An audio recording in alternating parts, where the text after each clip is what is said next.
Baseball is a sport in crisis.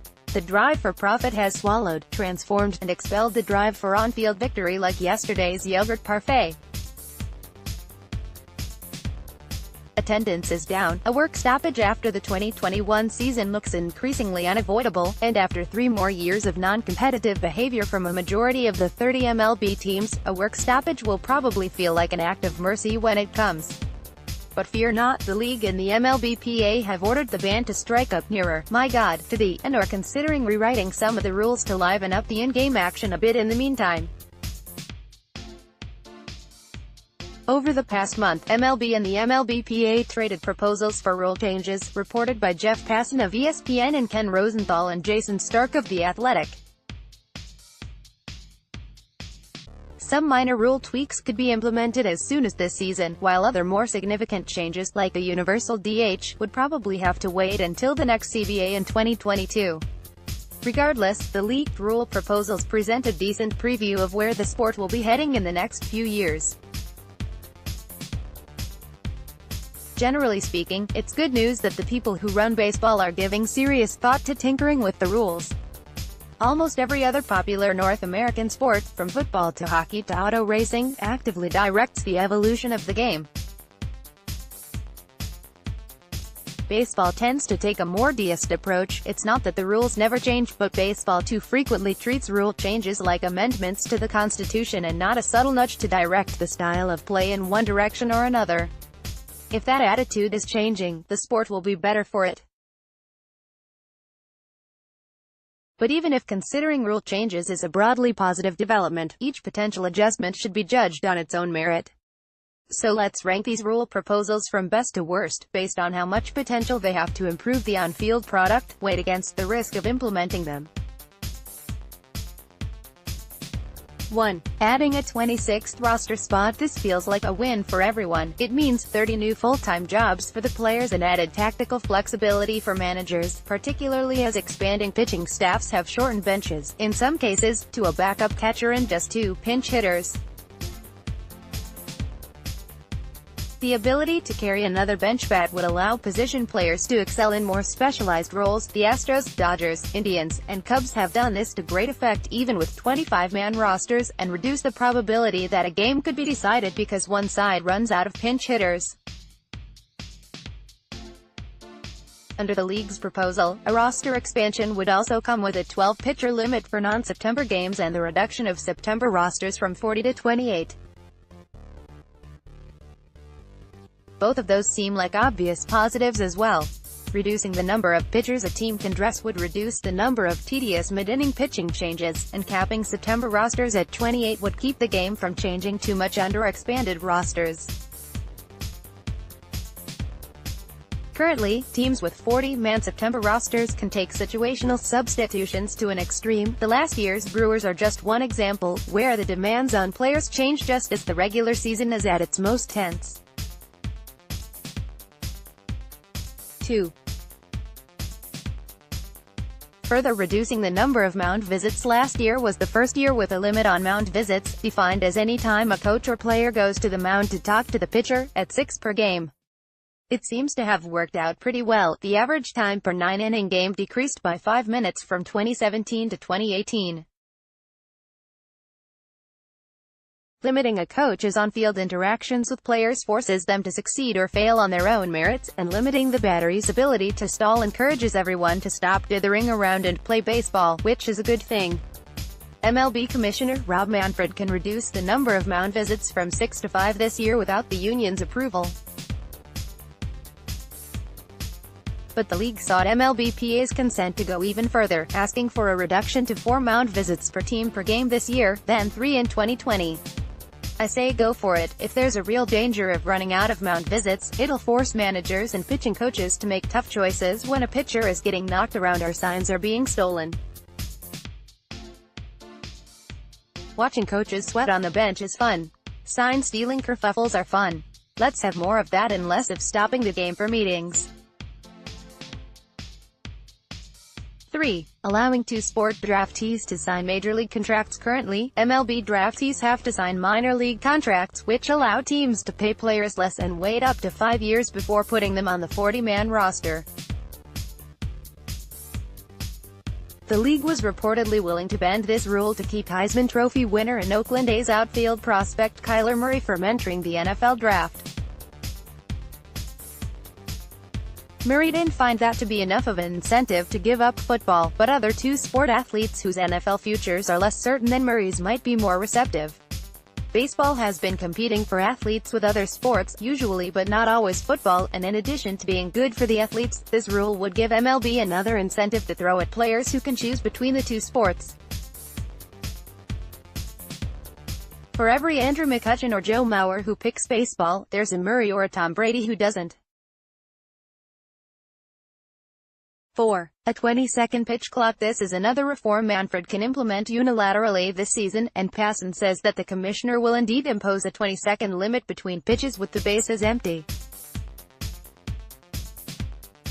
The concept of timing anything in baseball feels a little wrong at first blush, but the pitch clock has been around for years in various college, minor league, and independent league settings, and seems to work just fine.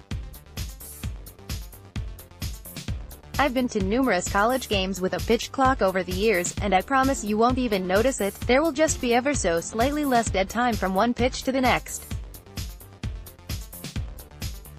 5. Changing the draft rules to increase competitiveness. The MLBPA's list of proposed rule changes included a suggestion that the league alter the draft order to disincentivize tanking. Hardly any specifics about what shape this reform would take have emerged, but the broad strokes are that the union wants to reward teams that make the playoffs while receiving revenue sharing by increasing their draft position or giving them extra picks, while penalizing teams that surpass a certain number of losses over multiple seasons. Without more specific details than what's been made public, it's hard to project the consequences of these reforms, but the idea seems sound enough. One of the biggest threats to the sport in the short to medium term is the number of clubs that are happy to be mediocre or worse if that means not having to spend money on players.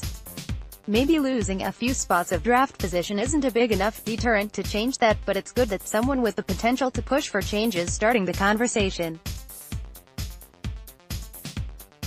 6. Imposing a 3-batter minimum for pitchers. I hate pitching changes during an inning as much as anyone, but this isn't the way I'd go about eliminating them.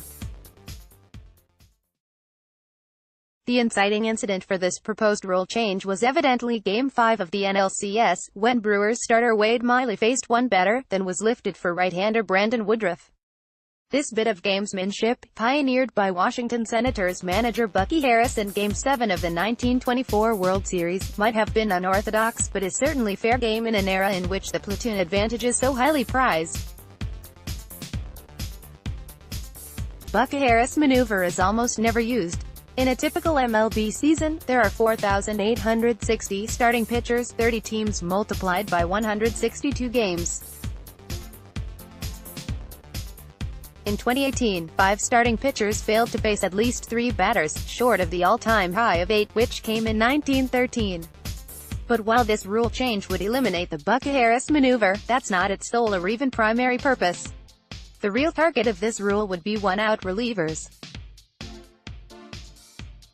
This rule allows exceptions for pitchers who finish an inning, so it wouldn't eliminate the lefty one-out guy, or loogie, but it would reduce the number of opportunities for those specialists to pitch to only a left-handed power hitter, then leave the game without facing a righty. LOGYs aren't the biggest reason baseball feels slow sometimes, but multiple pitching changes within an inning do make the game drag, and last year 10 pitchers with at least 30 relief appearances averaged fewer than 3 batters faced per relief appearance. 7. A single trade deadline. Currently, there is no trade deadline in MLB. What's commonly known as the trade deadline, July 31st, is in fact the last day teams can make trades without having players pass through waivers. The secondary trade deadline, August 31st, it is the last day a player can be added to an organization and appear for that club in the postseason. The MLBPA wants to impose a hard cutoff on all trades before the All-Star break, in an effort to force teams to improve their rosters in the off-season, i.e., during free agency. First of all, I'm skeptical that teams would respond to an earlier trade deadline by signing more free agents. Moreover, moving the deadline up would reduce the number of sellers at the new trade deadline. With 2 wildcard spots for each league, it's not always clear who's in or out of the pennant race on July 31st, or even August 31st, let alone before the All-Star break. That lack of selling clubs would make it more difficult for teams with holes in the roster to fill them, and those holes can develop at any time through injury. In a related point, August and September trades aren't just the result of procrastination. The evolution of a roster over the season means needs or surpluses can arise even near the end of the season, and late-season trades can help players end up on a team with a shot at a title or a team with the ability to give them more playing time. 8. Bringing the DH to the National League. I hate the DH, not because of some stuffy allegiance to tradition or feverish devotion to the double switch, but because it's so much fun to watch pitchers succeed at the plate. Sure, they fail an overwhelming majority of the time, but so do position players, and when pitchers succeed, the emotional payoff is huge. With that said, the DH is coming to the NL at some point, not in 2019, as was originally rumored, but eventually. And that's fine, I guess. It'll create 15 more full-time position players worth of at-bats, and perhaps improve the National League's ability to compete with the American League in interleague play. The NCAA, and most of the minor leagues use the DH without causing widespread civil unrest, so if the NL eventually adopts it too, it won't be the end of the world. 9. Moving or lowering the mound. I've been a proponent of moving the mound back for years. The dimensions of the field haven't changed in more than 120 years, while ball players have only gotten bigger and stronger, and line drives and fastballs alike have gotten almost unmanageably fast. Most fans wouldn't notice if the mound were moved back, but a longer distance between the mound and plate would give hitters a little more time to react and, hopefully, increase contact rates. Such a change would probably have to happen gradually. Creeping the mound back a couple inches per year for several years would force pitchers to adjust, but it would be easier to work through that incrementally than to show up one spring and figure out how to throw from, say, 65 feet. So why is this change ranked so low? MLB has lowered the mound with the modern era, dropping the height of the mound from 15 inches to 10 in response to the year of the pitcher in 1968. In 1969, the first year of the 10-inch mound, offense went up by almost 2/3 of a run per team per game. But Major League Baseball has never moved the mound. The National League established the current distance between plate and rubber in 1893, before the American League and Major League Baseball were even founded. It's impossible to predict what consequences moving the mound would bring. It's possible that in order to make any meaningful change in contact rate, the league would need to move the mound so far back it would completely change the way pitchers develop their repertoires or mechanics. Currently, there's no scientific consensus on what link, if any, exists between mound height and pitcher health, but at least that's been researched. There's some research into the biomechanical effects of youth baseball players moving from a 46-foot mound to a 60-foot, 6-inch mound, but nothing on adults changing distances in the volume necessary to draw meaningful conclusions. If lower levels don't change the rules at the same time, it would also be incredibly difficult to scout amateur pitchers throwing from 60 feet, 6 inches, if the MLB mound is substantially farther back. The upside for this move is big, but unlike most of the other proposed rule changes, there's potential to do real harm to the players and throw the game out of balance.